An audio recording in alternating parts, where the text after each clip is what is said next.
Boa tarde, sejam bem-vindos a mais uma reunião da Tertúlia Literária do IFB Campus Arte Fundo. Hoje é 4 de fevereiro de 2022, nós estamos realizando um ciclo de leituras Mitos Clássicos, e hoje é o último encontro do ciclo. Nós concluiremos a leitura da peça Édipo Rei, e após a leitura a gente vai fazer então alguns comentários e conversar um pouco sobre essa peça. Então vamos retomar aqui. Salvo engano, a gente faltava ler, só confirmar aqui.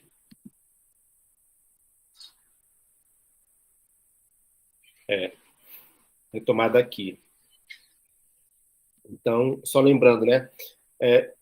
A gente estava assistindo, né, o desenvolvimento da investigação que Édipo promove para descobrir quem é o assassino do rei de Tebas, né, do antigo rei de Tebas, Laio. E nós acompanhamos até o momento em que a verdade começa a aparecer para Édipo, mas ainda de forma não completamente plena, né, ainda não digamos, irradiando todo o seu brilho e o seu brilho trágico. Nesse momento, é o momento, digamos, da virada, da reviravolta, né, ou da peripécia, né, nas palavras de Aristóteles, né? É quando a peça, então, caminha para o seu desfecho, e temos aqui uma coincidência, então, né, e Aristóteles também observa, né, que é entre, né, a reviravolta e a anagnóris. Vamos falar disso daqui a pouco, né, mas é o reconhecimento que Édipo, o reconhecimento de Édipo, né? Ele, nesse momento, ele descobre quem ele realmente é. Então, vamos continuar aqui a leitura. Nesse fragmento tem o mensageiro, Jocasta, e depois, se não me engano, entra o Édipo, que trava um diálogo com o mensageiro. Então, eu vou fazer o papel do mensageiro e de Édipo. Ana Maria faz a de Jocasta. Um minuto.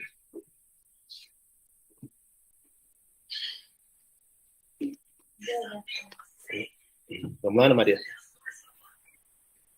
Vamos, mensageiro. Então, tá. Então, o mensageiro entra, né? Se dirige a Jocasta, né? Notícias favoráveis para tua casa, senhora, e para teu real esposo, Édipo. De que se trata? De que terra estás chegando? Vim de Corinto. Espero que minhas palavras hão de trazer-te algum prazer. Seguramente elas trarão, mas podem também afligir-te. Quais são essas palavras de eficácia ambígua? Os habitantes, todos de Corinto, querem fazer de Édipo seu rei, segundo afirmam. O quê? Já não detém o mando o velho Pólibo?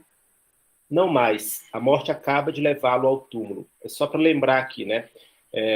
Pólibo ou Pólibo, as traduções, nossas diversas traduções confundem muito, né? Mas tudo bem. É o rei de Corinto e é o pai adotivo de Édipo. E só para a gente recordar e entender melhor aqui essa cena, né? Édipo sai de Corinto porque quando ele consulta o oráculo de Delfos, e o oráculo o informa que ele deverá matar seu próprio pai e deitar-se com sua mãe, ele foge de Corinto por achar que o oráculo se referia a Pólibo e Peripéia. Okay? Não mais, a morte acaba de levá-lo ao túmulo. Estou ouvindo bem? Rei Pólibo morreu? Quero também morrer se não digo a verdade.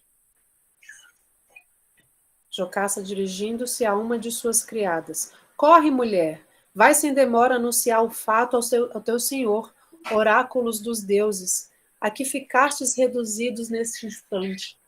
Rei Édipo exilou-se apenas por temor de destruir um dia a vida desse homem. Antes de eu virar aqui, só um comentário, né?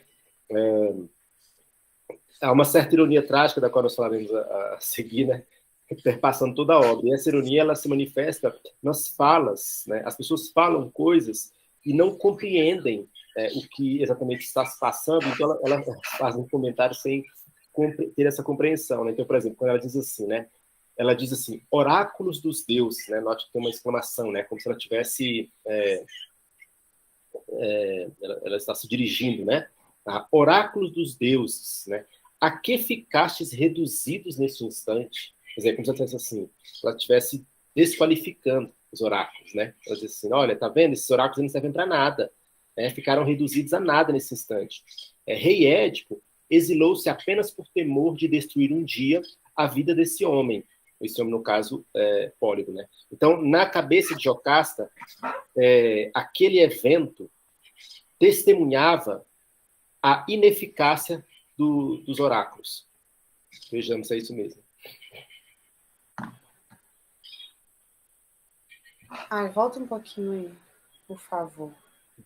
Rei Édipo exilou-se apenas por temor de destruir um dia a vida desse homem, agora morto pelos fados, não por ele. Édipo, né? Cara mulher Jocasta, por que me fizeste sair do meu palácio para vir aqui? Ouve a mensagem deste forasteiro e vê aonde levam os oráculos dos deuses. Quem é este homem? Quem que vem ele anunciar-me? É de Corinto. Vem comunicar que Pólibo, teu pai, já não existe, acaba de morrer. Édipo, que dizes, estrangeiro? Fala-me tu mesmo. Se assim desejas, falo. Pólibo morreu.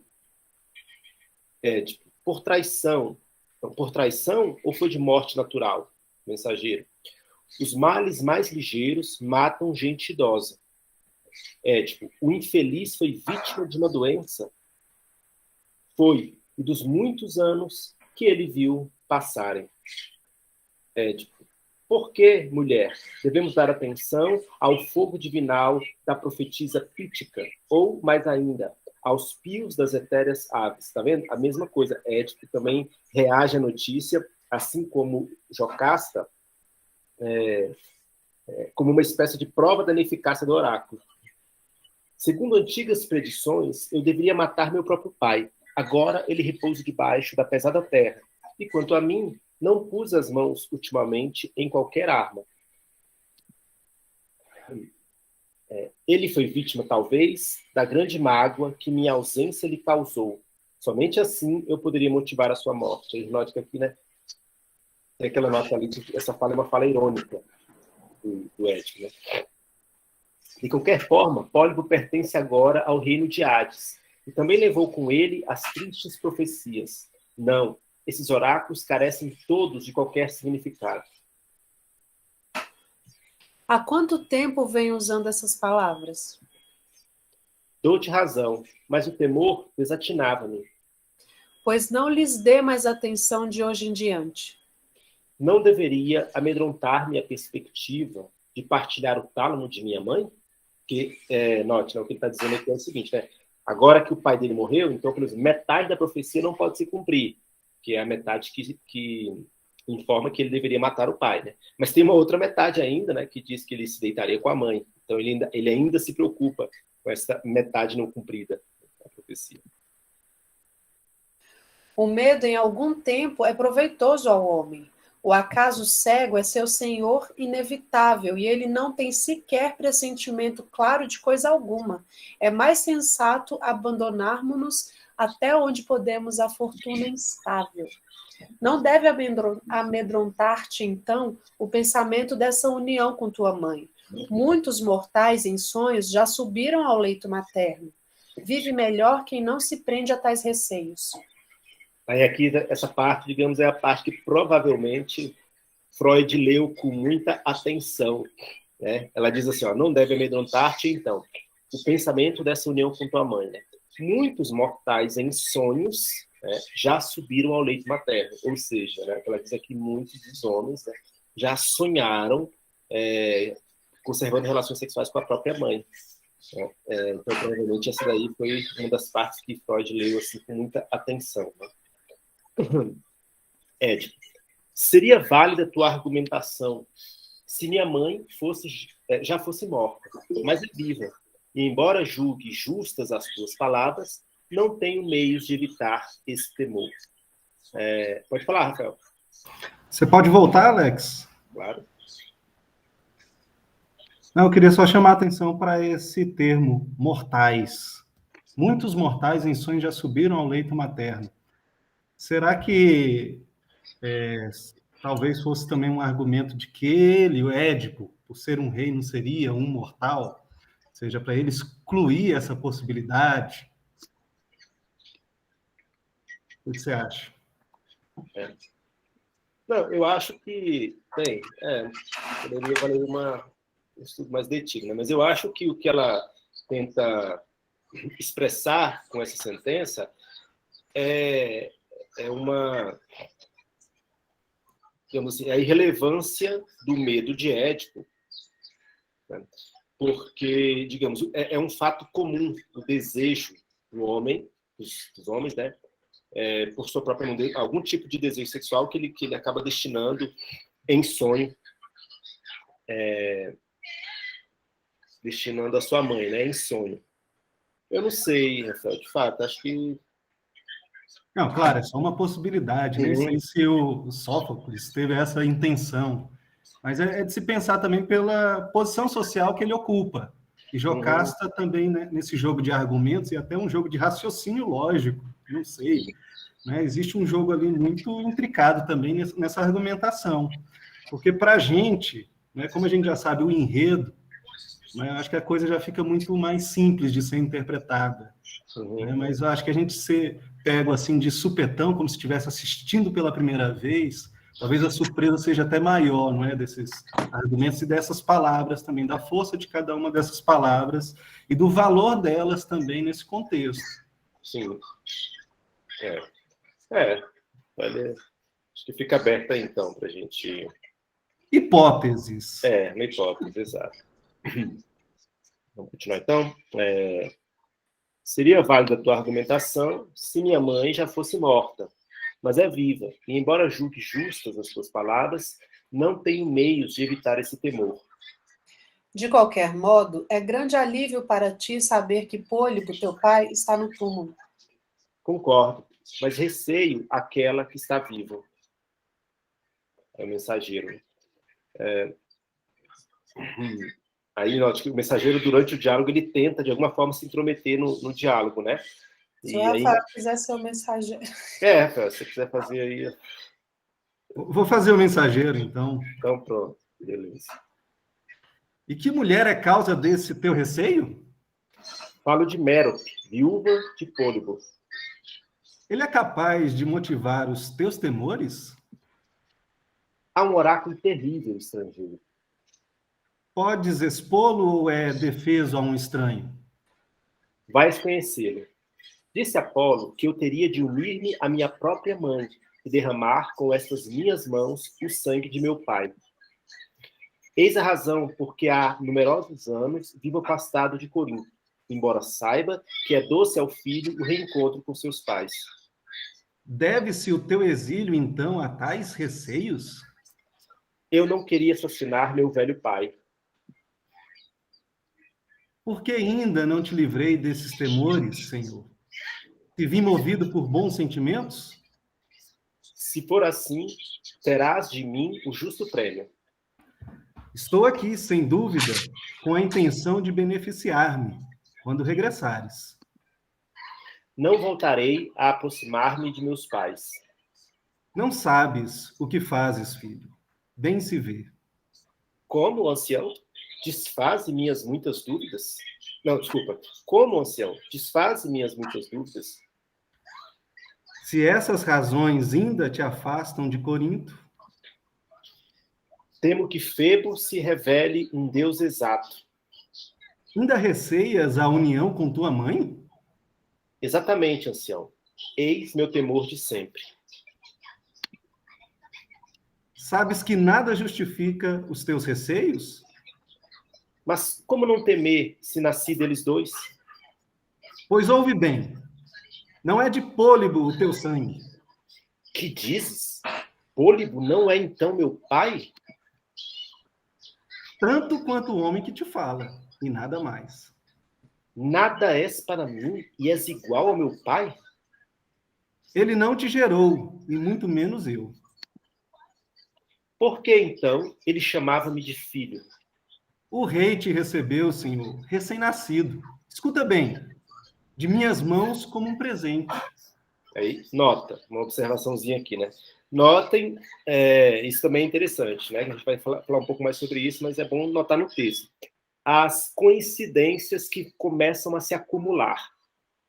Ou seja, este sujeito que veio de Corinto comunicar a morte de Pólipo é o mesmo sujeito que recebeu Édipo de um servo de Laio. Laio entregou Édipo para um servo, para fazer exposição. O servo, por sua vez, entregou Édipo para um pastor que estava na região, e esse pastor entregou Édipo para o rei de Corinto, né? Deixa cadeia de transmissão aí, né? E agora, o sujeito que vem para comunicar a morte de Pólipo é o mesmo que entregou o Édipo a Pólipo. Então, haverá ainda uma segunda coincidência, daqui a pouco nós veremos. E ele me amava tanto a mim que lhe viera de mãos estranhas. É plausível esse afeto? Levou a isso o fato de não ter um filho. E antes de dar-me a ele, havias-me comprado? Ou por acaso me encontraste abandonado? Achei-te lá no Citeron, num vale escuro. Só lembrando que Citeron está lá no início da peça, fala que o palácio, né? Ao fundo a gente vê Citeron, que é justamente o lugar onde ele foi abandonado. Por que motivos percorrias tais lugares? Levava meu rebanho ao pasto, nas montanhas. Eras pastor, então, a soldo de um senhor? Era, mas te salvei naquele tempo, filho. E como estava eu quando me descobriste? Lembro-me bem de teu estado deplorável. Teus tornozelos ainda testemunham isso. Fazem-me recordar antigas desventuras. Desamarrei teus tornozelos traspassados. Segue-me esse defeito horrível desde a infância. Teu próprio nome te relembra esse infortúnio. Como a gente falou na aula passada, né? Édipo significa o de pés inchados. Sabes se o devo à minha mãe ou ao meu pai? Não sei. Quem te entregou a mim deve saber. Não me encontraste então tu mesmo, forasteiro? Não, meu senhor. Trouxe-te a mim outro pastor. Quem era ele? Podes identificá-lo? Ele era tido como servidor de Laio. Do antigo rei deste país, queres dizer? Exato. Era pastor do rei que mencionaste. Esse pastor ainda está vivo? Posso vê-lo? Calma aí que eu estou me dirigindo aos anciãos do coro. Sois do país. Deveis saber melhor que eu. Édipo dirigindo-se aos mesmos. Né? Algum de vós sabe quem é esse pastor? Algum de vós o viu no campo ou na cidade? Quem sabe? Eis o momento de aclarar-se tudo. Ó, note, né? Essa fala dele, né? Ela marca, digamos, uma transição, né? E ela marca em termos muito literais, né? Quem sabe? Eis o momento de aclarar-se tudo. Entramos numa nova etapa. Posso fazer o corifeu? Vai lá, corifeu. Trata-se justamente, creio, do pastor, que há pouco desejavas ver. Jocasta pode esclarecer como ninguém essa questão. Aqui está a segunda coincidência. Não sei se vocês recordam, mas durante o interrogatório, Édipo fica sabendo que o único sobrevivente da comitiva de Laio havia pedido para abandonar a cidade quando Édipo se instalou como rei. E tinha, então, ido para o campo. E aí Jocasta diz, ela até diz assim, eu dei a ele esse benefício porque eu acho que ele merecia até mais. Né? Por quê? Porque, olha só, né? Esse mesmo sujeito que foi o único sobrevivente daquela comitiva é o mesmo pastor e servo de Laio que recebeu Édipo de Laio e entregou para esse segundo pastor. Então, notem, né, como as coincidências vão se acumulando. Né? Édipo dirigindo-se a Jocasta, que acompanhava o diálogo com visível agitação. Né? Por que visível agitação? Porque Jocasta já estava começando a compreender tudo. Né? Tudo para ela agora estava tornando-se claro. Pensas, mulher, que o homem que mandei buscar há pouco é o mencionado pelo forasteiro? A quem aludes? Como? Não penses mais nisto. Afasta da memória essas palavras fúteis. Aí outro ponto importante aqui. Notem que esse não é o primeiro momento, na verdade, né? Mas talvez seja o momento mais marcante aqui. Jocasta, quando ela percebe o que vai se revelar, ela tenta encerrar a investigação. Ela tenta convencer Édipo a não tocar essa investigação. Notem que isso acontece também com Tiresias. Tiresias também... Tiresias também tenta, né, se recusa a colaborar com a investigação, né? Então, notem como há esse elemento em que daqui a pouco já vem mais um, né, que também se recusa, né? Vários dos personagens vão tentando impedir que Édipo continue a investigação.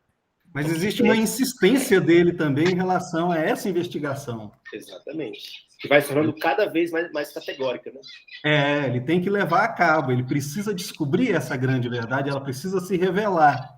E também esse clímax que vai criando aí é próprio da tragédia, né? Vai vir esse grande momento, e depois a gente comenta mais sobre isso. Então, olhem as palavras agora de Édipo. Ó. Esse é um fragmento importante do texto, porque eu acho que é aqui que Édipo começa, ou não começa, mas testemunha de forma muito categórica o seu heroísmo, sobre o qual nós falaremos a seguir. Seria inadmissível que, com tais indícios, eu não trouxesse à luz agora a minha origem. Peço-te pelos deuses, se ainda te interessas por tua vida, livra-te dessas ideias. Já é demasiada a minha própria angústia.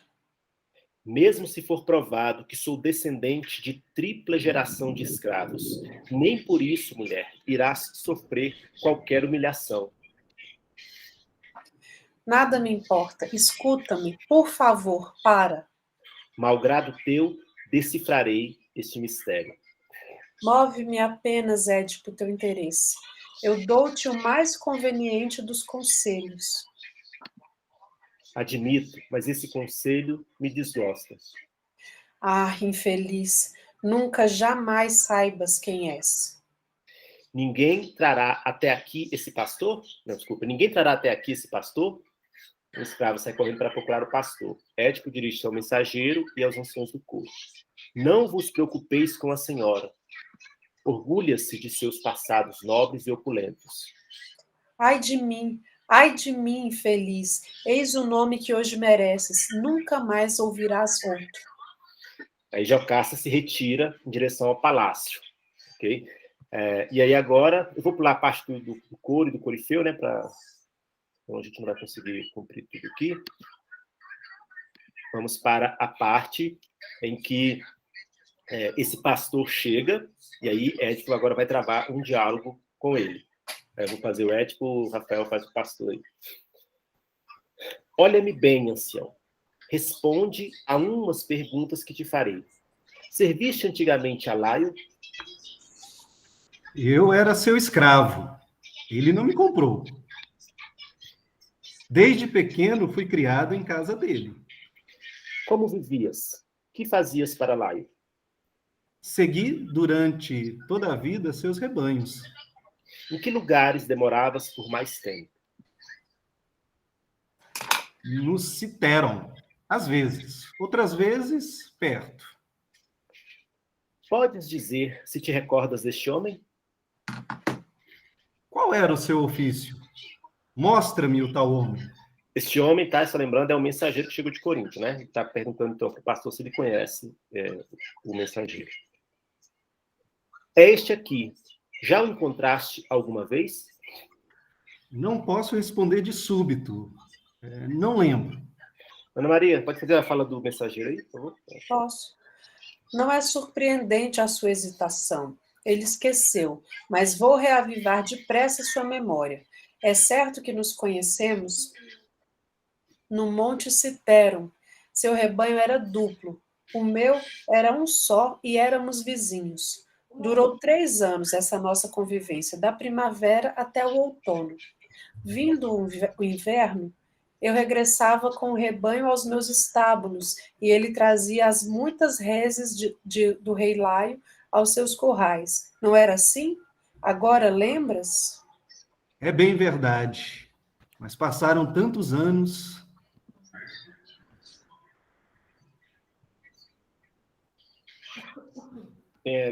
Mensageiro, Ana Maria. Ah, desculpa. Vamos adiante. Lembraste de que me deste uma criança um dia para eu tratar como se fosse um filho meu? Ou esqueceste? Não ouvi bem. Qual a razão dessa pergunta? Aqui está... Note como o pastor, né? Ele Tá tentando, não ouvi bem, já está tentando fugir, escapar, tá vendo? Ele não ouve, ele não se lembra, qual é a pergunta, ele não entende, está se esquivando. Está se esquivando. Aqui está a frágil criancinha, amigo. Queres a tua perdição? Não calarás? Coitado. Não deves irritar-te, ancião. Tuas palavras, não as deste estrangeiro, podem agastar-nos. Que falta cometi, meu amo generoso? Não respondeste à indagação sobre a criança. Esse homem fala sem saber, perde seu tempo. Preferes responder por bem ou constrangido? Não deves maltratar um velho. Tem piedade. Não vamos amarrar-lhe logo as mãos às costas? Sou mesmo um desgraçado. Qual a tua dúvida? Levaste-lhe a criança a que ele se refere? Não. Levei. Ah, por que não morri naquele dia? É o que te espera agora, se silenciares. Será pior ainda se eu falar, Senhor. Estás emaranhando-te em rodeios vãos. Não, meu Senhor. Entreguei-lhe. De quem o recebeste? Ele era teu ou de outrem? Não era meu. Recebi-o das mãos de alguém. Das mãos de gente desta terra? De que casa? Não, pelos deuses, rei. Não me interrogues mais. Serás um homem morto se não responderes. Ele nascera no palácio do rei Laio. Simples escravo ou então filho do próprio rei? Quanta tristeza! É doloroso de falar. Mais doloroso de escutar, mas não te negues. Seria filho dele. Mas tua mulher, que deve estar lá dentro, sabe muito bem a origem da criança e pode esclarecer-nos. Foi ela mesma a portadora da criança? Sim, meu senhor. Foi Jocasta, com as próprias mãos. Não. Por que teria ela agido desse modo? Mandou-me exterminar a tenra criancinha. Sendo ela a própria mãe? Não te parece incrível? Tinha receios de uns oráculos funestos. E quais seriam os oráculos? Tu sabes? Diziam que o menino mataria o pai. Tipo, indicando o mensageiro. Por que deste o recém-nascido a este ancião? Por piedade, meu senhor. Pensei, então, que ele o conduziria a um lugar distante, de onde era originário. Para nosso mal, ele salvou-lhe a vida. Se és quem ele diz, julgo-te o mais infortunado dos mortais. Transtornado. Ai de mim, as dúvidas desfazem-se. Ah, luz do sol, queiram os deuses que esta seja a derradeira vez que te contemplo. Hoje tornou-se claro a todos que eu não poderia nascer de quem nasci, nem viver com quem vivo. E mais ainda, assassinei quem não devia. Eita, hein? Meu Deus do céu. Não. Agora, é inegável ou não o talento que o Sófocles, como ele vai elaborando o diálogo para que a revelação vá surgindo progressivamente, né? Assim, é muito, muito lindo, né? Aí a gente vai ler agora a última parte, Édipo sai de cena, e nós temos a parte do Êxodo. Lembra lá da estrutura da peça, né? Nós estamos aqui lendo os episódios e os estásimos, né? O estásimo no plural, né? Que são os episódios, e aí você tem a fala do coro, né? Então agora o coro fala, e depois do coro, essa última fala do coro, vai ocorrer a última cena, né? Que é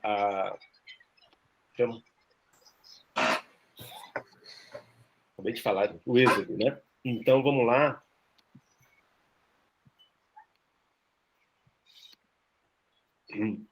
Aí o que acontece? Havia uma espécie de regra do teatro grego.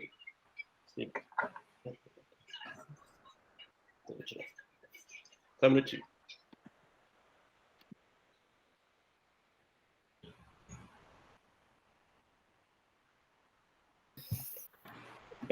Havia uma regra, né, uma convenção, melhor dizendo, uma convenção de que não se encenava no palco nenhuma cena de morte, né, nenhuma cena em que, digamos, em que houvesse sangue, né? Inclusive essa convenção, né, a quebra dessa convenção vai depois ser um dos grandes marcos do drama elizabetano, né, com Shakespeare. Mas essa convenção também, eu acho que tem a hipótese, né, de que ela deveria também a dificuldade de fazer esse tipo de coisa, né? Eu não acho que era uma simples, digamos, assim, meu Deus do céu, sensibilidade, que era só objeto de sensibilidade moral, né? Porque as pessoas sacrificavam animais nessa época, né? Então, eu acho que tinha mais a ver com as limitações técnicas, né? Mas então o que acontecia? Muito comumente, essas cenas mais trágicas que ocorriam, elas não ocorriam na frente, no palco. O que acontecia era que alguém contava o que aconteceu. Geralmente um criado, né? Alguém que testemunhava. É o que a gente vai ver aqui. Um criado testemunhou o que aconteceu dentro do palácio e vem contar para a plateia o que aconteceu. Né? E aí ele trava um diálogo com o corifeu, que é o líder do coro. Né? Então, eu vou fazer o criado aqui, pedir para o Rafael fazer o corifeu. Direi depressa, e ouvireis também depressa. Jocasta não existe mais, nossa rainha. Ah, infeliz Jocasta! E como foi a morte? Com as próprias mãos, ela deu fim à existência. Talvez fosse melhor poupar-vos dos detalhes mais dolorosos, pois os fatos lastimáveis não se desenrolaram em vossa presença. Contudo, sabereis o que sofreu Jocasta, até onde eu puder forçar minha memória. Quando a infeliz transpôs a porta do seu quarto, lançou-se como louca ao leito nupcial. Com as duas mãos, ela arrancava seus cabelos.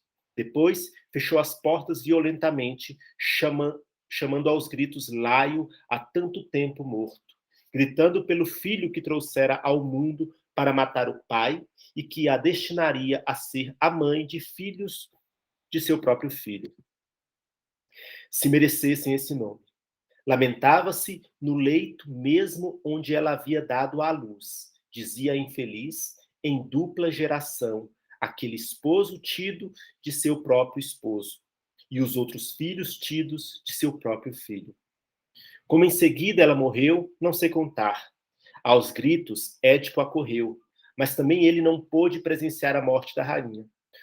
Os nossos olhos não se despregavam dele, correndo como um louco em todos os sentidos, pedindo em altos brados que um de nós lhe desse logo um punhal, gritando-nos que lhe disséssemos onde se achava sua esposa. Esposa não, mas a mulher de cujo seio maternal saíram ele próprio e todos os seus filhos. Em seu furor, não sei que Deus fê-lo encontrá-lo, não foi nenhum de nós que estávamos por perto. Então, depois de dar um grito horripilante, como se alguém o conduzisse, ele atirou-se de encontro à dupla porta. Fez girar os gonzos e se precipitou no interior da alcova. Pudemos ver, pendente de uma corda, a esposa, o laço retorcido ainda a estrangulava. Ao contemplar o quadro, entre urros horrorosos, o desditoso rei desfez depressa o laço que a suspendia. A infeliz caiu por terra. Vimos então coisas terríveis. De repente, o rei tirou das roupas dela um broche de ouro que as adornavam, segurou-os firmemente e, sem vacilação, furou os próprios olhos, gritando que eles não seriam testemunhas nem de seus infortúnios, nem de seus pecados. Nas sombras em que viverei de agora em diante, dizia ele, já não conhecereis aqueles que não quero mais reconhecer. Meu Deus, que verso lindo, né? Nas sombras em que viverei de agora em diante, já não reconhecereis aquele que não quero mais reconhecer. Vociferando, alucinado, ainda erguia as pálpebras e desferia novos golpes. O sangue que descia em jatos de seus olhos molhava toda a sua face até a barba. Não eram simples gotas, mas uma torrente sanguinolenta, chuva em jorros incessantes. São ele e ela os causadores desses males, e os infortúnios do marido e da mulher estão inseparavelmente entrelaçados. Ambos provaram antes a felicidade, herança antiga. Hoje lhe restam só gemidos, vergonha, maldição e morte. Ou, em resumo, todos os males, todos, sem faltar um só. Eita, e aí, galera? Impactados, né? Como vocês estão aí? Eu, completamente. Eu leio tantas vezes quanto eu leio esses versos, tantas vezes eu fico profundamente impressionado. É de impressionar também, assim, quem narra essas cenas, o criado. Poderia ter sido um outro personagem. Uhum. Talvez exista alguma razão também para que esse personagem tenha aparecido, né? Assim, como se fosse de súbito. É um personagem inesperado também, que vem trazer essa notícia e que dá detalhes dessa notícia, e aí considerando o contexto mesmo, né, dessa peça trágica, em tom muito poético. Então, eu fico imaginando também, agora pensando na posição social desse indivíduo dentro dessa peça e ele ter esse papel a desempenhar, de fazer toda essa narrativa que é um desfecho trágico de toda essa história, que mostra, então, aí esse derramamento de sangue, que não acontece ao vivo, mas que acontece aí dentro do palácio, né? Onde poucos ali têm acesso, e um deles, que é mais próximo do povo, né? Que seria esse criado. E aí imaginar essa relação que no palco isso teria também um efeito, né? Um criado falando com o público, né? Com o povo, grande parte ali da massa que talvez assistisse a essa encenação. Então devia criar ali uma relação também de um certo reconhecimento, né? De participação mesmo, de estar próximo daquela história que está acontecendo. E aí ele conta tão belamente ali, né? Todo esse desfecho que é incrível. Inclusive essa grande passagem que é o Édipo, né? Pegando ali também e furando os próprios olhos, né? E realmente você vai vendo essa costura, assim, dentro dessa narrativa e dessa poética, que faz com que a gente leia dentro desse diapasão mesmo, de que é uma obra genial. Existe uma genialidade dentro dessa obra, e não é difícil de reconhecer essa genialidade. Não é difícil, não é porque somos especialistas, que na verdade não somos, mas lendo, fazendo a leitura do texto, nós vamos criando aí toda essa trama, não é, muito bem urdida também, na fala de cada um dos personagens, e esse enredo que vai se tecendo pouco a pouco, né, vai se desenrolando para a gente assim, de uma maneira tão vibrante e tão única, e não perde o fôlego, né? A peça em nenhum momento parece que ela fica assim monótona. Parece que sempre alguma coisa vai acontecer e a gente fica naquela expectativa. Então, esses personagens que vão aparecendo pouco a pouco aí, o mensageiro, o pastor, sempre vão trazendo aí um tom ainda mais dramático para essa peça. A Ana Clara levantou a mão. Acredito que ela não quer mais me ouvir, então eu vou baixar. Não. Eu só ia falar que, tipo, tipo, é incrível ler e fico imaginando como deve ser, tipo, teatro ainda. Deve ser muito incrível assistir o teatro na Grécia Antiga. Tipo, isso tudo ser ensinado assim na sua frente. Meu Deus, deve ser incrível. Seria um sonho a gente poder voltar no tempo e assistir isso ao vivo, não é mesmo, Ana Clara? Seria muito. Bem, enquanto a gente não pode fazer isso, né, eu vou dar uma outra possibilidade aqui para a gente, né? Tem uma peça, uma ópera do Stravinsky, baseada nesse mito, né? E mais precisamente baseado na peça do Sófocles, Édipo Rei, né? E eu vou passar aqui o trechinho da peça em que Jocasta se mata e Édipo fura os olhos. Né? Vamos ver a solução. Aqui, nesse caso, não é na ópera, não é o mensageiro que relata, mas a gente vê, a gente testemunha o que aconteceu, né? E aí, eu gostaria que vocês testemunhassem aí, a solução que quem fez a montagem dessa ópera deu aí. Eu achei muito bacana. Diga, Calando. Professor, é interessante que, assim, a peça é toda voltada pro Édipo, né? E como o destino dele é terrível, e como ele é miserável, desgraçado, e dá tudo errado. Só que se a gente for parar pra pensar, Jocasta é tão miserável ou até pior do que ele, né? Porque ela que dá a luz pra ele, daí ele mata o pai, e aí, de repente, ela casa com ele, daí ela se suicida no final. O destino dela é muito terrível também, né? Uhum. Não, eu acho que seria completamente possível você fazer uma obra desde o ponto de vista de Jocasta também. Aliás, eu acho que seria muito interessante, né? E aí, antes de acusarem Sófocles de machista, eu gostaria de dizer que ele tem uma peça que é Antígona, né, em que ele faz, digamos, a heroína é a filha, inclusive, de Édipo e Jocasta, uma das filhas, né, heroína. Mas eu acho que, sim, Kalani, seria muito interessante a gente também ver a história desde o ponto de vista de Jocasta. Vou passar aqui, então, um trechinho aqui esse trecho aqui, então, da peça do Stravinsky.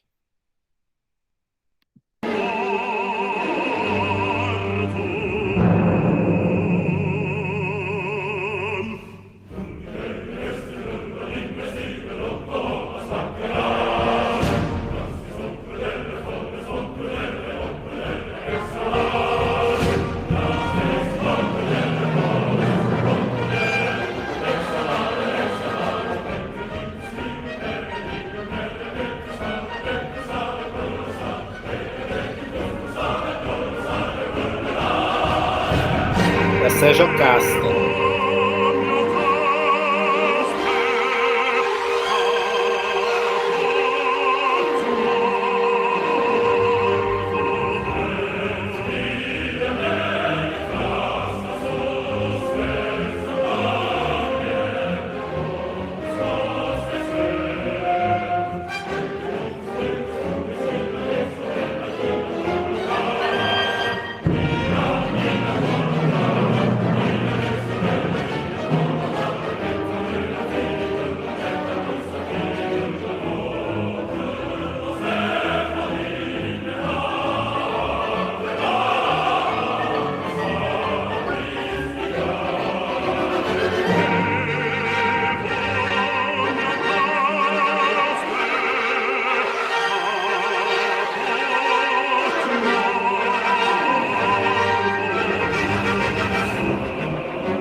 Coloquei o link aí para quem quiser depois ver a peça inteira.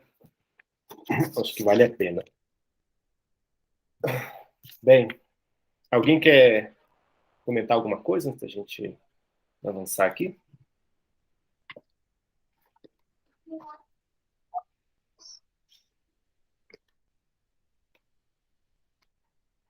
Bem, então é o seguinte, eu preparei aqui umas notas, né? Provavelmente não consigo falar tudo, mas vou tentar fazer aqui uma rápida passagem aqui, uma glosa, para a gente poder comentar 4 tópicos Só um minutinho.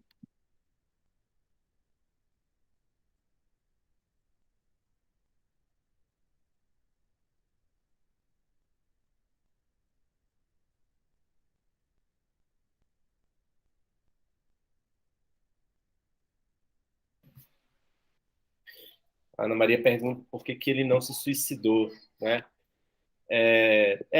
Pois é, né? Por que não se suicidou? Eu acho que o castigo dele, na verdade, é mais agudo do que o suicídio, né? Mas podemos tentar responder depois essa questão.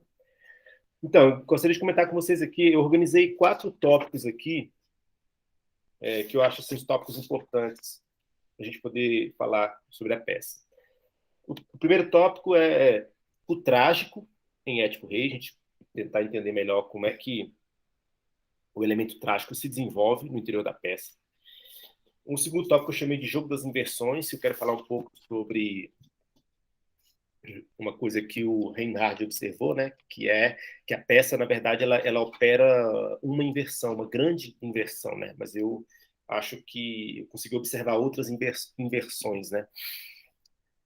O terceiro tópico que a gente falar sobre o destino e o seu inverso, o inverso do destino, né, que hoje eu não tenho certeza se é a liberdade, eu não sei se essa polarização entre destino e liberdade ela é produtiva para a gente pensar essa questão, por isso que eu botei o destino e o seu inverso, que eu não sei o que é. E, por fim, a anagnórisis, que é um tema importantíssimo aí na peça, né? Tem, provavelmente, rios e rios de tintas escritos sobre esse tema. Bem, em relação, então, vou começar lá, né? O trágico. Primeiro, vamos tentar entender, assim, o elemento trágico nessa peça, né? Há 2 concepções sobre o trágico nas tragédias gregas, tá? Quando estou falando de trágico, porque eu estou sempre me referindo ao trágico nas tragédias gregas, e não o trágico de forma geral, de forma abstrata, ou como nós entendemos hoje, né? A ideia é que as tragédias gregas codificaram uma concepção grega do trágico, né? Então, o que seria esse trágico? Qual seria o elemento central do trágico, né? O Goethe, em uma carta que ele escreveu a um amigo, ele diz que o trágico, né, das tragédias gregas é uma contradição irreconciliável. Então, o elemento trágico ali, que, digamos, é o dínamo de toda a ação, é quando você tem uma contradição que não pode ser reconciliada. Essa contradição, ela pode aparecer na forma de uma disputa entre duas forças. Pensemos, por exemplo, em Antígona, de um lado, e Creonte do outro, né? Então, Antígona reivindicando um direito familiar, um direito instituído pelos deuses, e, de outro lado, Creonte também, né, reivindicando um direito, mas um direito de Estado, né? O seu direito de tratar, de certa forma, os traidores, né? Então, esse é um conflito irreconciliável, porque cada um, digamos, tem a sua própria... É um conflito de princípios, né? Cada um tem o seu princípio. A gente não pode propriamente... Não há razão para você julgar o princípio, mas a questão é, cada um se apega a um princípio, só que os dois princípios estão em choque. E não há conciliação possível. Essa seria, então, né, uma boa concepção. Essa do Goethe, né? Me parece uma boa concepção. Mais recentemente, o Albin Lesk, tentando superar um pouco esta concepção, que ele achava que não se aplicava de forma generalizada, algumas peças negavam essa concepção de Goethe, ele propôs que o trágico, na verdade, é o choque de uma dupla causalidade, ou seja, como se você tivesse, na verdade, duas cadeias de causalidade, né, de causa e efeito, que se encontram em um grande evento trágico, né? Mas cada uma tendo, digamos, a sua própria lógica de funcionamento, né? Note que eu acho até que essa concepção do Albin Lesk não se afasta tanto da concepção de Goethe, né? Eu acho que ela tenta... ela tira, digamos assim, ela tenta tirar o irreconciliável, né? Porque, segundo Albin Lesk, em algumas tragédias há, sim, uma conciliação, né? Então, nem sempre a contradição é reconciliável, né? Então, ou seja, então é melhor pensar em uma espécie de dupla causalidade que se choca. Muitas vezes esse choque produz uma contradição reconciliável, outras vezes ele não chega a produzir isso, né? Vamos tentar olhar, então, a partir dessas concepções, né? Primeiro, o mito. Lembrando que temos aqui diante de nós uma tragédia que, inclusive, aliás, isso é interessante porque a tragédia de Sófocles acabou se tornando um dos principais documentos que comunicam o mito de Édipo. Então, por isso, muito da forma como nós conhecemos o mito hoje, nós devemos a Sófocles. Mas nós sabemos que haviam as variantes do mito e que, em muitos aspectos, essa tragédia ela é inovadora no mito, ela inova o mito, né? Por exemplo, o próprio oráculo, né, em algumas versões, parece que mais antigas do mito, o oráculo ele só se dirigia a Laio. Então, assim, Édipo nunca chegou a consultar um oráculo, né, e receber desse oráculo como que a contraparte do oráculo que foi dado a Laio. E outras variantes também. Em algumas variantes não há, inclusive, incesto, a sua morte do pai, né, o Édipo não se casa com a própria mãe, né? E aí em algumas variantes não é Jocasta a mãe, é uma outra, né? Há um nome também que é Epicasta, que eu não sei se é só uma variante do nome, mas bem, seja como for, né, existem as variantes, né? Mas acaba que a peça teve tamanha repercussão que ela acabou por comunicar uma espécie de forma do mito que depois prosperou. Diga, Rafael. Curioso também é que Antígona é a primeira peça da trilogia tebana. Então, como é que pode ser Antígona se na sequência, se você for fazer uma leitura sequencial dessa trilogia, você deveria considerar primeiro o Édipo rei, em seguida o Édipo em Colono e somente, né, depois, sim, Antígona. E, na verdade, há uma inversão. Sófocles escreve primeiro Antígona, encena primeiro Antígona. Então, isso mostra que, por exemplo, dentro do contexto de representação da Antígona, que é, né, aí a representação das filhas, né, e dos filhos de Édipo, havia um conhecimento ali sobre esse mito, mesmo com suas variantes. né, para haver essa contextualização de quem era Édipo e qual era a simbologia dentro desse mito. E aí sim parece que ganha força mesmo, assim, o mito, né, a existência do mito.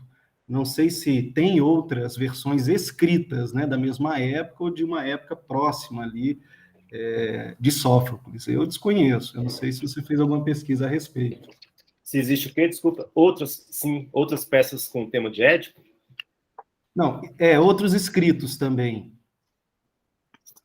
Outros escritos? Bem, então, existem, que eu cheguei assim, a pesquisar, é que existem outras peças, existiram, melhor dizendo, mas não sobreviveram. Se não me engano, inclusive peças de grandes tragediógrafos, né? Não me lembro se de Eurípides ou de Ésquilo, mas eles também têm, um deles, não me lembro qual, tem uma peça também tratava de Édipo, do mito de Édipo.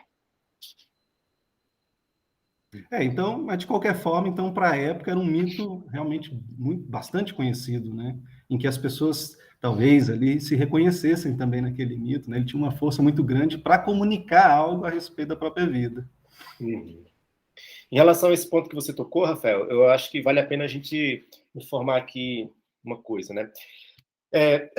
Os concursos dramáticos, eles geralmente são corrigidos nos seguintes termos, né? Cada tragediógrafo apresentava 3 peças. E eles podiam escolher entre apresentar uma trilogia ou apresentar peças de temas avulsos. Então, a trilogia, nesse caso, quando o sujeito optava por uma trilogia, então você tinha 3 peças que tinham uma relação entre elas, né, e eram apresentadas observando a temporalidade, observando, né, a cronologia dos eventos. Por exemplo, se eu não me engano, Ésquilo, eu não estou lembrado agora do nome, se é Ésquilo ou Eurípides, tem uma trilogia que trata, de fato, desse tema da trilogia tebana, que tem, por exemplo, Sete contra Tebas, né? Esta trilogia, ela foi apresentada como uma trilogia mesmo. O sujeito escreveu 3 peças, né, que cobriam uma certa parte da história e apresentou essas três peças em sequência. Édipo, assim como Antígona e também, salvo engano, Édipo e Colono, elas não foram apresentadas como uma trilogia por essa. Elas foram escritas como peças avulsas e apresentadas no concurso como uma de outras peças avulsas. Então, note, existe a trilogia que era produzida para ser trilogia, né? E existe essa que a gente chama de trilogia, mas nossa, que essa trilogia ela é uma trilogia que ela é organizada a posteriori, porque o sujeito escreveu 3 peças tratam do mesmo ciclo mítico, então nós podemos organizar aqui e temos uma trilogia, mas ela não foi produzida para ser uma trilogia. Nós hoje, inclusive, publicamos como uma trilogia, na sequência que o Rafael listou. Édipo Rei, ou Édipo Tirano, Édipo Colono e depois Antígona. Então, acho que é interessante saber disso, né? Pessoal, vou fazer o seguinte. Para a gente não estender muito aqui o tempo, eu vou ler aqui o que eu preparei, né? Porque lendo eu falo mais rapidamente e depois eu abro para a gente fazer uns comentários. Pode ser assim? Porque senão eu acho que a gente vai demorar demais e eu vou acabar não cumprindo aqui nem metade do que eu gostaria de dizer. Então, eu vou ler aqui essa parte do trágico em Édipo Rei, tá? Então, eu já falei das 2 concepções, né? No mito, e não na tragédia de Sófocles, a contradição fundamental, pai versus filho, expressa seu caráter irreconciliável nos termos de vida e morte, porque, para o pai viver, o filho deve morrer. Mas vale um acréscimo às concepções do trágico. Esse acréscimo eu estou dando, né? Pretensiosamente, né? O herói trágico vive um dilema, ou uma contradição, nas palavras de Goethe, né? Mas não qualquer um, porque seu dilema testemunha ao público e ao próprio herói sua verdadeira estatura, sua grandeza. Ou seja, o herói trágico, quando ele vive o seu dilema, é naquele momento que ele se torna um herói trágico, ou que ele testemunha o seu heroísmo trágico, né? Assim, na peça de Sófocles, né, e não no mito, né, A contradição irreconciliável pode ser localizada no heroísmo daquele que cai, na força daquele que é suplantado por poderes muito maiores.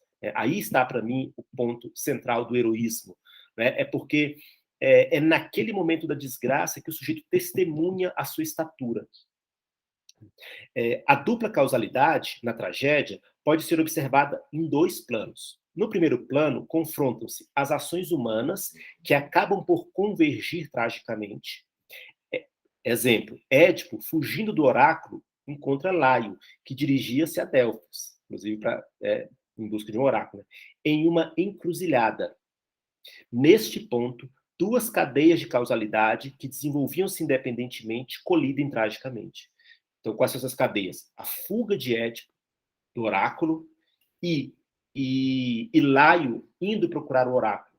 Né? Veja que eles viviam em lugares diferentes, em cidades diferentes, né? Só que, digamos, essa cadeia de causalidade ela se encontra e se choca tragicamente. Então, esse é onde, digamos, a dupla causalidade se testemunha aí. No primeiro plano plenamente humano, né? Puramente humano. No segundo plano, confrontam-se as decisões divinas e as ações humanas. É útil observar que os 3 momentos decisivos da história são precedidos por um oráculo. Laio expõe Édipo, quando recebe o oráculo. Édipo mata Laio, quando tenta fugir do oráculo. E Édipo procura o culpado pela morte de Laio, depois que recebe uma mensagem do oráculo. Então, note como, até nessa estrutura aí, né, nesta organização dos eventos, né, você tem uma decisão divina, né, que é anunciada a alguém, e é esse anúncio que produz uma cadeia de causas e efeitos que depois vai se desenrolar e se encontrar tragicamente. Então, aqui nesse plano, a gente tem, de um lado, né, as decisões divinas. E é inescapável, né, Alex? Ou seja, é uma determinação divina, né, que traça, então, esse destino dele, e do qual ele não pode escapar.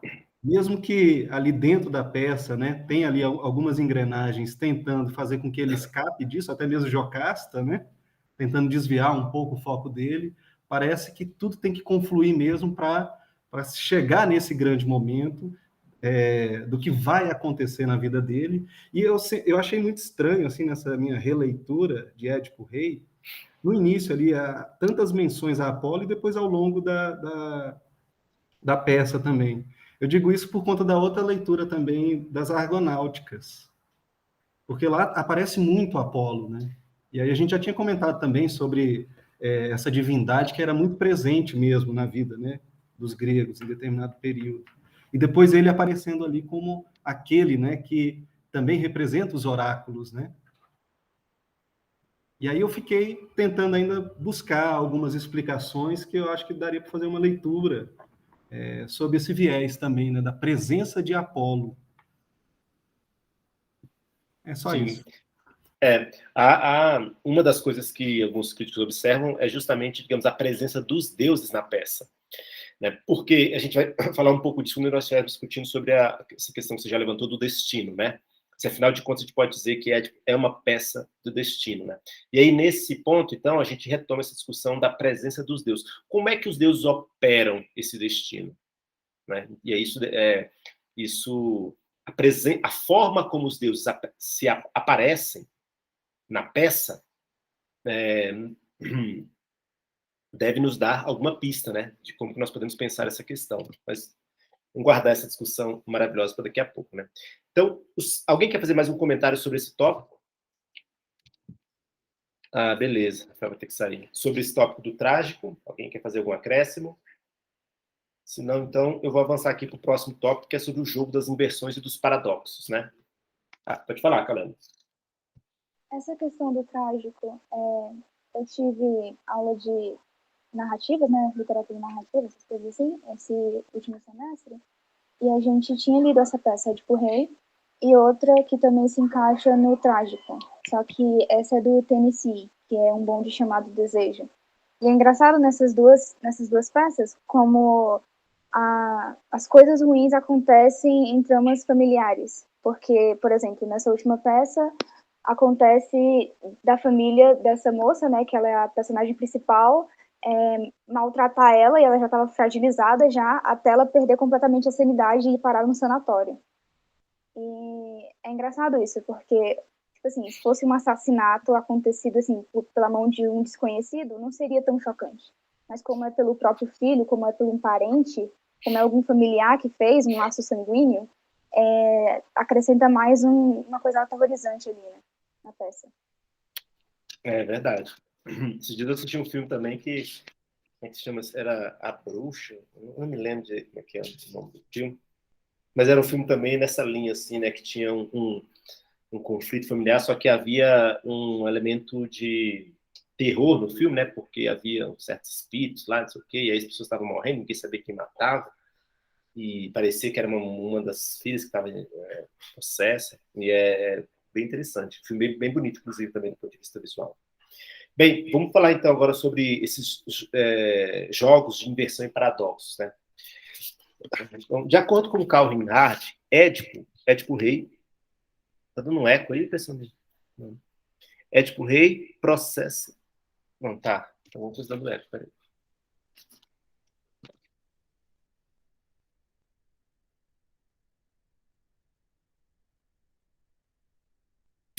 Eu estou ouvindo um eco aqui quando eu falo. Então, Édipo Rei processa uma única inversão de grande porte que atravessa todo o drama. Essa inversão se expressa no fato de que, no início da peça, Édipo é o salvador e amparo da cidade. Não sei se vocês lembram, mas no início o coro vem, né, e pede ajuda de Édipo, se dirige a ele quase como se ele fosse um deus, né? Ah, você é nosso salvador. Ao fim da tragédia, né, Édipo conclui a tragédia como o mais desamparado dos homens e um homem desenraizado. Como outra face dessa mesma moeda, Édipo transita da posição daquele que pode, porque tem um poder real, mas não sabe, porque não conhece a si mesmo, para a condição daquele que sabe, mas não pode, não tem mais o poder. Né? Mas a leitura atenta da peça nos faz perceber uma ironia trágica perpassando toda a obra. Tal ironia se constrói por uma espécie de jogos de inversões e paradoxos, que se espalham em todas as direções. Isso resulta da dinâmica de dois polos. De um lado, as coisas como elas realmente são. De outro, as coisas como parecem ser. Vejamos alguns exemplos. Édipo é o sujeito investigador e objeto investigado, ao mesmo tempo, sem ter consciência disso. Édipo vive uma relação de ambiguidade entre ser estrangeiro e autóctone, tanto em Tebas como em Corinto. Olha que coisa interessante, né? Édipo nasceu em Tebas, né? Só que ele achava que ele havia nascido em Corinto, né? E depois ele se muda para Tebas. Então, note, quando ele vivia em Corinto, ele era um estrangeiro, mas achava que era autóctone. Agora que ele vive em Tebas, ele é um autóctone que é aquele que nasceu na terra, né? Só que ele acha que é um estrangeiro. Ao decifrar o enigma da esfinge, Édipo ascende à posição de soberano, mas recebe como recompensa de seu gesto um prêmio que lhe era seu por direito, já que ele era filho do rei de Tebas. Então, o trono de Tebas já era dele por direito, né? Mas ele recebe aquele trono não como por herança, mas como por espécie de concessão que a cidade faz pelo seu gesto. Completa-se aqui a inversão quando, ao decifrar o segundo enigma, o do assassinato de Laio, Édipo cai à posição do mais miserável entre os tebanos. Édipo só pode auxiliar a cidade destruindo a si mesmo. Ele deve ser, ao mesmo tempo, o sacerdote e o animal sacrificial. Tiresias é a segunda esfinge de Édipo, mas seu enigma é expresso em termos não enigmáticos. Não sei se vocês lembram, mas Tiresias, em um momento da peça, ele anuncia claramente: você é o homem que você está procurando. Né? Só que, ainda assim, né, Édipo não pode compreender aquela fala naquele momento da peça. Né? A revelação de que nem Édipo... a revelação de quem é Édipo começa pela revelação de quem ele não é. Né? Filho de Pólibo, ou Pólibo, como está na peça, e Peribeia, rei e rainha de Corinto. Né? Então, essas são as várias inversões aí que eu acho que a gente pode observar na peça. Né? Quer dizer, é aquela coisa que... Então, é aquele jogo entre o que realmente é e o que aparenta ser. E aí, a todo momento, então, a peça vai brincando com isso, e vários dos diálogos, eles soam para a gente, em certo sentido, irônicos, com uma certa ironia trágica, justamente por isso, né? Por esta dinâmica que é desencadeada por essa polarização entre, de um lado, o que é e o que parece ser, né? E aí, só para lembrar também, né, uma coisa interessante, que nós temos aqui, não sei se o primeiro, né, mas um dos primeiros, talvez, plot twisters da história, né? Da história da literatura. Né? O plot twister, né, é aquela reviravolta que muda a história para trás. Né? Então, quando você descobre alguma coisa, e essa descoberta muda o significado do que aconteceu no passado. Por exemplo, aquele filme famoso, né, do menininho lá que falava com os mortos, né? Então, quando você descobre que o sujeito com que ele fala está morto, então tudo que se passou para trás muda de sentido, né? Então, vamos lembrar que a descoberta de Édipo muda o sentido dos gestos realizados no passado. Matar um viajante transforma-se em matar seu pai. Deitar-se com a rainha transforma-se em deitar-se com sua mãe. Né? E aí, por fim, né, eu acho que a grande inversão é que as várias histórias que estão sendo contadas, né, a história que que Édipo conta, a história que a rainha lhe conta, a história que os mensageiros contam, que o pastor conta, essas histórias parecem ser diferentes, só que elas mudam progressivamente de figura até se mostrarem ser a mesma história. Alguém quer acrescentar alguma coisa sobre esse tópico? É tão trágico, professor, que você chega quase a ser cômico, assim, né? Tragicômico. Porque as coincidências são tantas. Tipo assim, chegar a um ponto que você está quase rindo da situação, de tão trágica que é. Exato. Pode falar, Ana. Ana Maria, depois Ana Clara. Ana, eu? Ah, tá. Isso. Não, é que aí você falou, né, que os atos dele, com o tempo, né, se mostraram.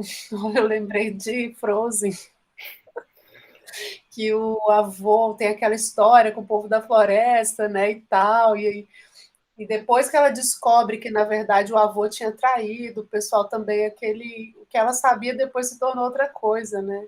Uhum. Sim, exatamente. Né? Ela tinha uma... Mas ali, note que não eram os próprios gestos dela, né? Ela era de um terceiro, Sim, né? Isso, era da família. Exato. Ou seja, ela tinha uma versão da história e aí depois ela descobre uma outra versão, que seria a versão verdadeira. Né? Pode falar, Ana Clara. Professor, o mais interessante, que torna tudo mais, tipo, agoniante, é que quando a gente tá lendo os plot twists que acontece hoje em dia, geralmente a gente não sabe. Tipo assim, a gente já sabia desde o começo o plot twist que ia acontecer, e tipo, agora, e a gente fica, meu Deus, mas é isso, não é aquilo, enquanto a gente tá lendo. E, tipo, hoje em dia não, a gente vai indo junto, mas nessa época, nesse texto que a gente leu, ele é ainda mais agoniante, porque, tipo, você já sabe o que vai acontecer, você só fica vendo ele sofrer, coitado, tentando descobrir. Muito triste. Sim, Ana Clara, você tocou num ponto aí, assim, importantíssimo, que eu havia lembrado, só que não anotei e acabei esquecendo. Mas, de fato, olha só, a diferença é que hoje o plot twist ele é destinado, quer dizer, quem vive o seu impacto é a audiência. Nessa peça, o plot twist, quem vive é o personagem, não é a gente já sabe.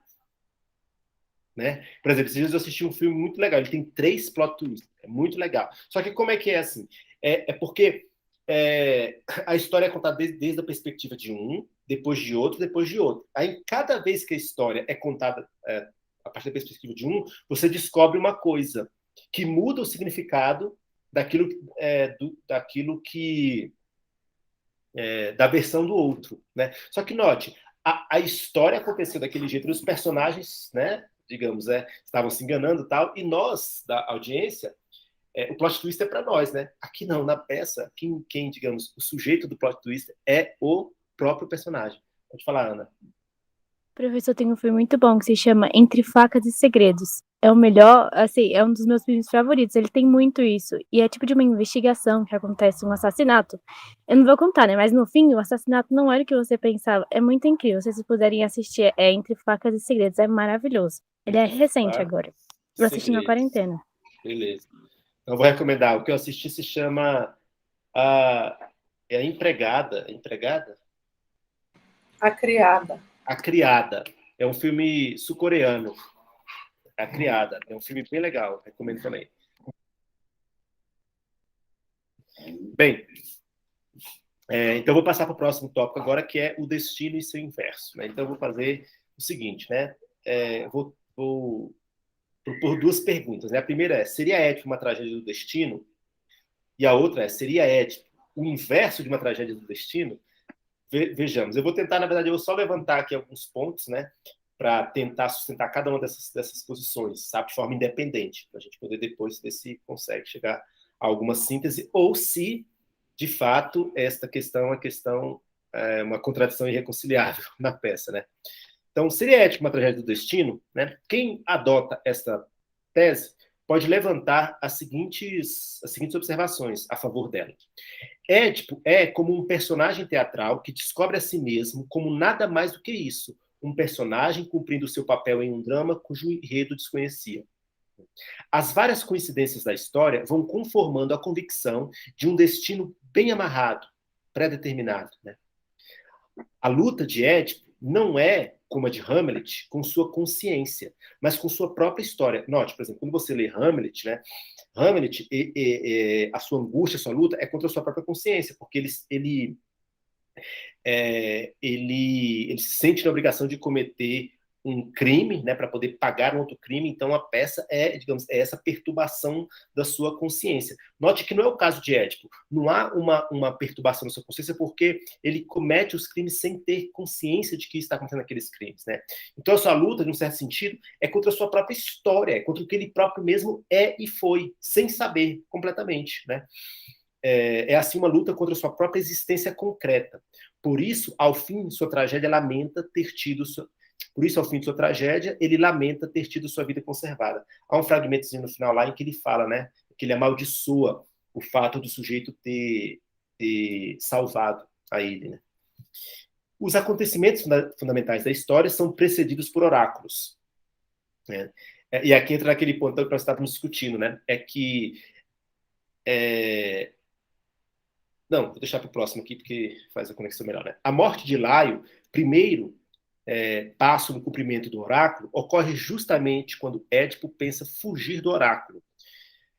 Na verdade, o próprio Laio desencadeia a sequência de eventos que conduzirão ao destino de Édipo quando tenta fugir ele mesmo das palavras do oráculo. Então, assim, esses seriam, acho que, os argumentos muito válidos que poderiam ser levantados em favor da tese de que Édipo seria uma tragédia de destino. Né? Mas vejamos aqui, né, algumas coisas. Né? Seria Édipo o inverso de uma tragédia de destino? Então, quais seriam os argumentos que eu acho que seriam válidos também levantar aqui? Bem, na tragédia, o passado de Édipo se revela como destino previamente anunciado. Mas o drama não representa no palco o cumprimento desse destino. Antes, representa as decisões tomadas por Édipo que o conduzem ao reconhecimento desse destino. Notem que a tragédia em si, ela não se concentra em narrar os acontecimentos da vida dele. Né? Quando ela inicia, digamos assim, os seus crimes já estão todos consumados. O que ele vai fazer agora, na verdade, a tragédia se centra no reconhecimento destes crimes.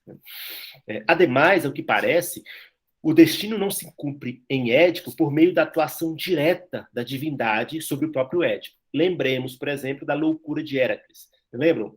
Héracles, ele é enlouquecido por Hera. E daí, digamos, isso desencadeia sua desgraça. Então, há uma ação direta, né, do Deus. Ou, em grego, né, há uma epifania. O Deus se manifesta concretamente e produz alguma coisa. Em Édipo, na peça, isso não acontece. Né? E também não há nenhuma menção de que isso aconteça no mito. Né? Mas, como diz Volker,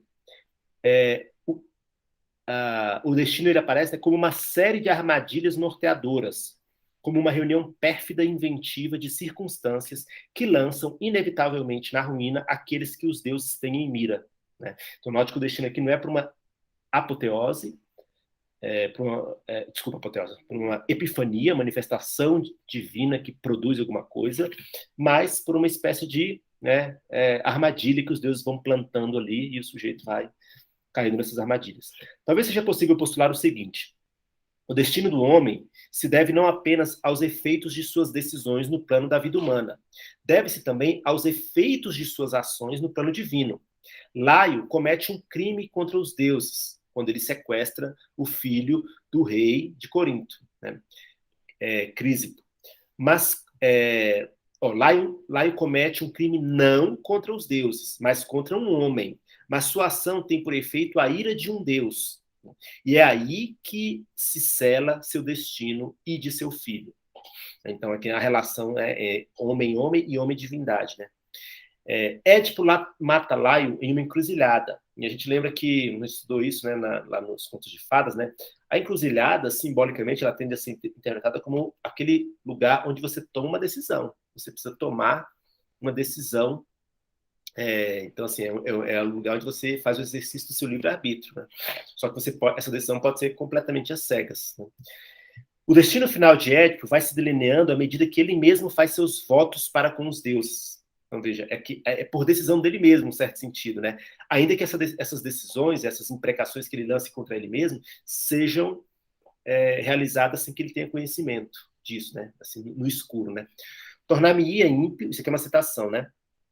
Quando de seu regresso, se não cumprisse com a revelação do Deus. Então, ele diz isso para Creonte. Então, olha, eu vou cumprir o que Deus está dizendo, né?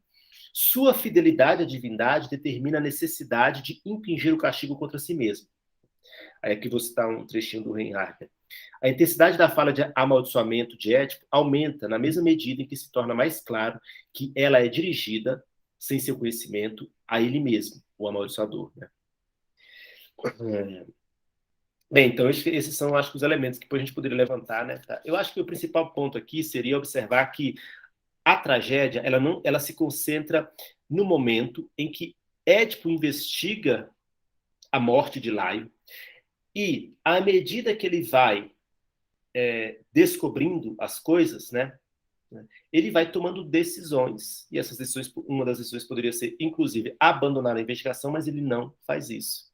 Então, num certo sentido, né, a consumação do destino de Édipo, ela se realiza pela própria determinação de Édipo, inclusive pela sua, pela força dessa determinação. O que vocês acham?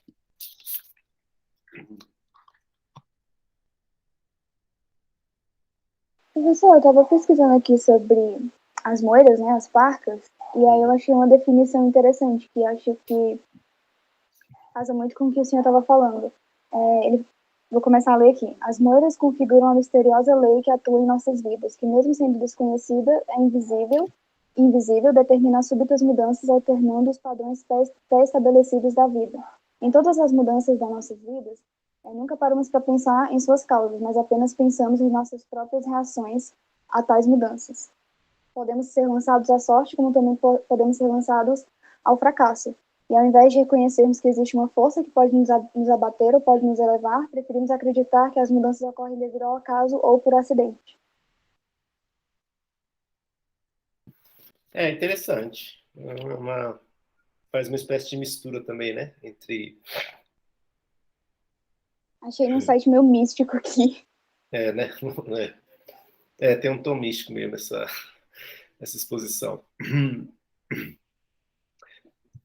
Tem alguém mais que comentar alguma coisa? Senão a gente avança aqui para o último tópico.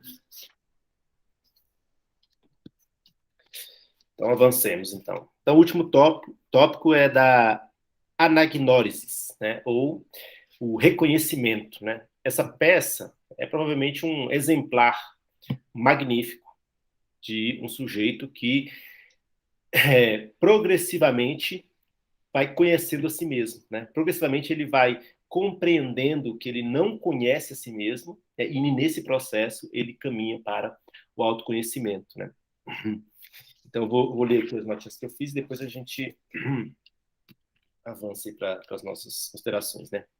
A investigação de Édipo é uma correção do desajuste que existe entre o que Édipo realmente é, filho de Laio, herdeiro do trono de Tebas, e o que aparenta ser, filho do rei de Corinto, herdeiro do trono de Corinto. Mas, como observa Reinhard, Édipo não vive em ilusão, mas na falsidade objetiva e na aparência. Veja, isso é importante, né? Porque Édipo não é um iludido. O que é o sujeito iludido, né? O iludido é aquele que ele se nega a ver. É aquele que tem diante dos seus olhos, né, várias evidências, ou talvez até mais que evidências, provas de que as coisas não são do jeito que ele está enunciando, mas, no entanto, o sujeito não arreda pé de sua posição. Isso é a ilusão. Então, num certo sentido, a ilusão é uma mentira autoimposta. Né? Édipo não vive nessa condição. Ele não, e mais do que isso, ele não só não vive nessa condição, como ele demonstra o seu heroísmo na peça justamente pelo fato de que ele não recua quando ele percebe, né, que a revelação que aquela investigação trará poderá desgraçar a vida dele. Então, ele se recusa de forma categórica a viver na ilusão. Ele quer sair do mundo das aparências, né, para da caverna, digamos assim, né, das aparências, para a caverna onde ele quer ver o sol, ainda que isso vá cegá-lo. Então, isso é importante. A investigação é empreendida para responder à pergunta: quem é o assassino? Sem saber, contudo, ao tentar responder essa pergunta, Édipo encontrará a resposta de outra pergunta: quem sou eu?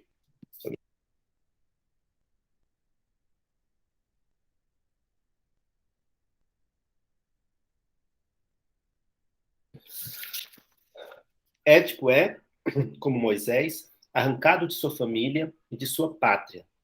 Aliás, inclusive, se eu só fazer uma observação, essa comparação com Moisés, inclusive em algumas versões dos mitos, Édipo ele não é abandonado no cítero, ele é colocado dentro de um cofre lançado ao mar. Então, lembraria ainda mais, né, digamos assim, a história de Moisés, né? Então, Édipo é, como Moisés, arrancado de sua família e de sua pátria. Vive em outra família e outra pátria. Conhece a si mesmo quando toma conhecimento de suas origens. Isso é interessante também, né, gente? A anagnórisis do Édipo, ela se concretiza quando ele conhece a sua origem. Então, é como se... Isso é uma coisa que a gente discutiu nessa questão do mito, né? Como o mito, ele seria, né, segundo, por exemplo, um mitólogo famoso, né, o Mircea Eliade, né, seria estas narrativas que nos procuram fornecer a origem das coisas. A origem. Então, a origem seria, então, aqui o próprio elemento principal do autoconhecimento. Né? Conhecer a origem é conhecer a si mesmo. Né? No caso, conhecer sua origem foi conhecer sua desgraça também. Isso, exatamente. Conhecer sua origem foi conhecer sua desgraça. Ante a esfinge, Édipo desvenda um enigma sobre o homem. Lembra, né, que é o enigma sobre o homem, né? O homem que, na sua infância, anda de 4, né? Quando do meio-dia anda com as 2 pernas e ao final da sua vida com 3, né? Sendo uma bengala, né? Ante a investigação da morte de Laio, desvenda um enigma sobre si mesmo, sobre um homem específico, concreto, né? Como a esfinge, Édipo cai em desgraça quando seu enigma é desvendado. A investigação de Édipo produz uma progressiva revelação de seus crimes. Como rei, Édipo dispõe de poder para parar ou alterar o rumo da investigação, mas não o faz. Segue até o fim, até encontrar a si mesmo, quando julgava procurar um assassino. Assim, para Édipo, autoconhecimento traz autodestruição. E aqui também está, mais uma vez, insisto, o heroísmo de Édipo. Né? Foi não desviar o rumo da investigação, quando ele percebeu que ela levaria a ele mesmo. Né? Ao fim, Jocasta também acaba por passar por uma anagnórisis, quando anagnórisis, né? Quando reconhece a si mesma como mãe de seu marido. A cegueira de Édipo, então, não deixa de ser apenas a consumação de seu estado. Ou seja, né, o castigo de Édipo, e talvez por isso, Ana Maria, voltando à sua pergunta agora, por que ele não se suicidou, né? Eu acho que porque esse castigo ele tem um conteúdo simbólico. E ele procura, de alguma forma, se conectar com o seu estado, né? Então, qual era o seu estado anterior? Seu estado anterior era de cegueira, só que não de cegueira física. Então, o seu castigo, eu acho que faz todo sentido. É como se ele tentasse, então, agora, concretizar, né, no seu próprio corpo, né, o seu estado precedente, que era o estado de cegueira. E também tem aquilo que você tinha comentado mais cedo, que eu não lembro exatamente como mas que não sei se você usou a palavra herói, né? Que naquele momento ali que ele se torna, né? E aí teve, eu acho, então, dois momentos, né? O fato de ele não ter recuado quando tudo já indicava que ele era o culpado, e ainda ter se punido dessa forma. Exato. Também. E aí, por fim, eu queria só observar o seguinte, né? Que eu acho também interessante essa peça, porque a anagnórisis, ela não é realizada em um sentido místico. Veja bem, num sentido místico, né, para algumas religiões, ainda que não propriamente de caráter místico, né, o autoconhecimento ele é um exercício de olhar para dentro de si mesmo, né? E aí reconhecer-se e conhecer-se. Mas eu acho muito interessante nessa peça porque Édipo chega ao conhecimento de si mesmo dialogando com outros. Né? E aí eu acho que vale a gente considerar que, muitas vezes, o autoconhecimento ele depende de um diálogo com outros. Eu acho que um autoconhecimento que seja muito ensimesmado, se não, eu vou olhar para mim mesmo, né? Ele pode ser capenga, ele pode ser, digamos, isso tudo bem, eu acho que é uma ferramenta do autoconhecimento. Mas eu acho muito interessante esse fato de que o autoconhecimento de Édipo tenha se concretizado por meio do diálogo que ele trava com outras pessoas. Vou te falar, Ana. E também porque, tipo, as outras pessoas têm uma perspectiva diferente de você. Então, tipo, você pode aumentar a forma como você se vê, tipo, se vê de vários ângulos, quando você fala com as outras pessoas, que elas te conhecem também, de certa forma. Isso, porque, exatamente, né, você vê que o que acontece é justamente que outras pessoas tinham informações sobre ele que ele não tinha. Então, neste diálogo, ele consegue obter essas informações e, a partir daí, então, chegar, né, à sua anagnórisis. Amados e amadas tertulianos e tertulianas, eram essas as palavras que eu havia preparado para este momento. Se alguém quiser acrescentar alguma coisa, fiquem à vontade.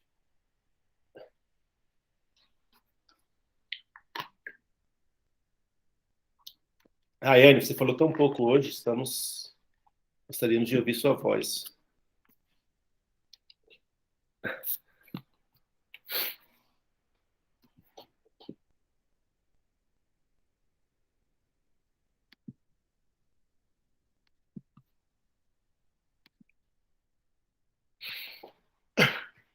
Tá. Beleza, a Anne está sem microfone hoje. Bem, pessoal, era isso que eu tinha preparado. Assim,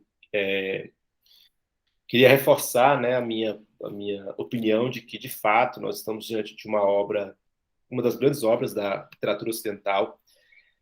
Há também essa segunda obra que eu acho maravilhosa, que é a Antígona, do mesmo autor, que, se der tudo certo, e dará, né, pretendo realizar a leitura desta obra com vocês no próximo semestre.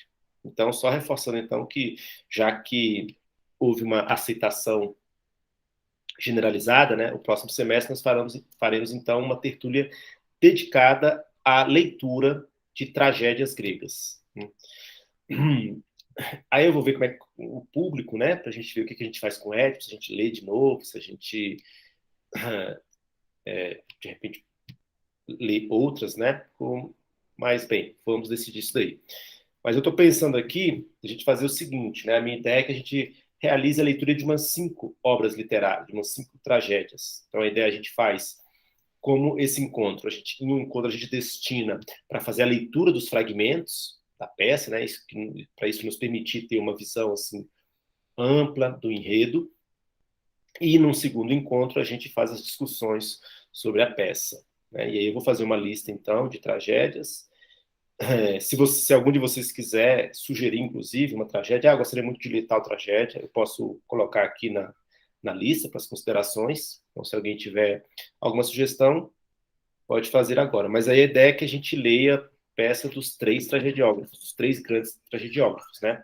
Sófocles, Eurípides e Ésquilo, né? Eu acho que até na ordem, na verdade, é Ésquilo, Sófocles e Eurípides, se não me engano. Essa é a ordem cronológica, né? Então, a ideia é que nós possamos ler essas 3 e aí fazer, né, as comparações. E é bom porque eu acho que vai ser legal, porque a gente acaba aproveitando muito do que a gente estudou nesta tertúlia. Se note que conhecendo os mitos, já os mitos, fica mais fácil a gente entender o enredo da tragédia, porque as tragédias eram produzidas a partir de certos episódios mitológicos, e aí muitas vezes, né, o autor, então, vai citando e referenciando outros episódios mitológicos que são associados àquele, e se a gente não tem conhecimento, aí a leitura pode ficar um pouco pode parecer incompleta, né? Então, eu acho que a gente vai aproveitar muito do que a gente estudou nesta edição da Tertúlia.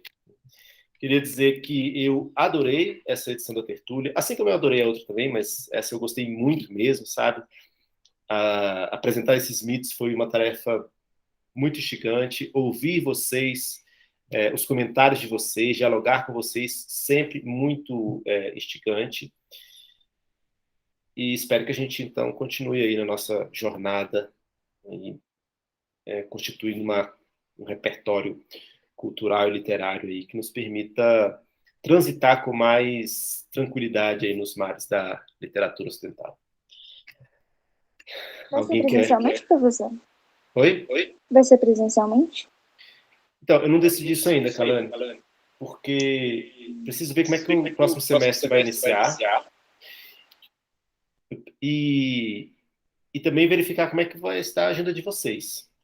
Eu estou pensando, na verdade, em fazer uma coisa meio mista. A minha ideia talvez seja assim, a gente pode fazer, de repente, aí vai depender, né, da disponibilidade, mas a gente pode fazer, por exemplo, em um mês a gente faz 2 encontros presenciais e 2 encontros online, por exemplo, né, ou 3 online e um presencial, não sei ainda. Mas eu acho que a gente pode tentar também um formato misto, sabe? Alguns presenciais e alguns online. A vantagem do online, eu estou gostando porque a gente grava e depois eu estou fazendo lá, fiz um canal no YouTube, estou postando os vídeos lá no YouTube, e é legal porque quando as pessoas entrarem, por exemplo, na tertúlia, né, elas poderão ter acesso às tertúlias anteriores. Então, por exemplo, quem ingressar no semestre que vem, né, no início do semestre, eu vou recomendar, olha, veja os vídeos lá da tertúlia que a gente fez no semestre passado, porque isso vai ajudar na leitura desses textos aqui que nós leremos agora, das tragédias. Então, ainda estou pensando, mas eu estou mais pendente a fazer uma coisa mista. Alguns dias presenciais, alguns dias online. Espero que eu consiga participar. Tá Meus certo. horários talvez não vão coincidir. A Ana Clara está perguntando se a Ana Maria e o Rafael poderão participar no presencial. Ana Maria, poderá participar? Acho que pode, né?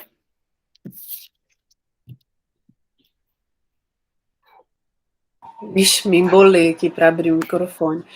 Não sei, tem que aguardar alguns acontecimentos futuros. Verdade. Bem, a gente está todo mundo aqui né, sem saber exatamente como ficarão as coisas. Mas vamos fazer o esforço aí.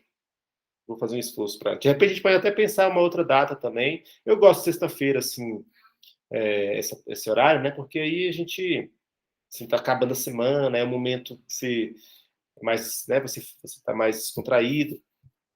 E aí você acha que você sai da tertúlia já com assim uma boa disposição de espírito para o fim de semana, né? Imagina. Então, mas a gente pode pensar em mudar de repente no dia da semana também, se ficar melhor para outras pessoas, a gente vai pensando isso aí. É isso, Ana Clara. Palavras finais. Eu gostei muito dessa edição da tertúlia também. Eu acho que eu tô pensando ainda em qual foi minha favorita, mas eu acho que essa tá entre elas. No caso, foi só 3, né? Então, seria o top 3 já direto. Mas eu gostei muito. Mas eu gostei muito dessa também. E também porque chegaram novas pessoas, né? Sim. Então, ficou mais legal ainda. E é isso, verdade. né? Eu vou isso. participar também no próximo semestre. Maravilha. Né? Você vai para o terceiro... A Rayane e a Ana Clara vão para o terceiro ano, né? Semestre que vem? Isso. Certo. Beleza. Bem, pessoal, vou encerrar a gravação aqui e me despedir de vocês e, mais uma vez, dizer que foi muito bacana. Gostei muito de curtir esses momentos com vocês aí. Um grande abraço. Tchau, gente. Boa tarde.